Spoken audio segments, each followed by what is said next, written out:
இயேசுவின் நாமத்தினாலே இந்த மாலை நேரத்திலே உங்களை அன்போடு விட வாழ்த்துகிறேன்.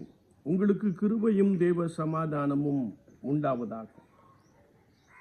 ஒவ்வொரு நாளும் மாலை நேரத்திலே வேதத்தின் வெளிச்சம் என்ற நிகழ்விலே நாம் கர்த்தருடைய வார்த்தையின் வெளிச்சத்தை நாம் கண்டுகொண்டு இருக்கிறோம். இன்றைக்கு உபாகமத்தின் புஸ்தகம் 14ஆம் அதிகாரம் 29ஆம் வசனத்தை நாம் வாசிக்கின்ற போது, திக்கற்ற பிள்ளைகளுக்கு உதவி செய்ய அழைப்பு.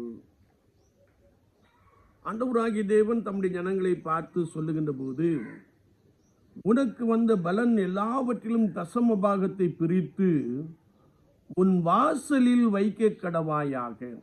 அப்பொழுது பரதேசியும் திக்கற்றவர்களும் விதவைகளும் ஏழைகளும் வந்து புசித்து திருப்தி அடைவார்கள் என்ற ஒரு வார்த்தையை நாம் வாசிக்க முடியும்.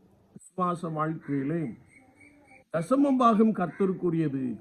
ஆனால் அதில் ஒரு பகுதியை பிரித்து ஒன்றுமில்லாதவர்களுக்காக நாம் கொடுக்க வேண்டும் என்பதை குறித்து வேத வாக்கியங்கள் மிக ஆழமாக கற்றுக் கொடுக்கிறது.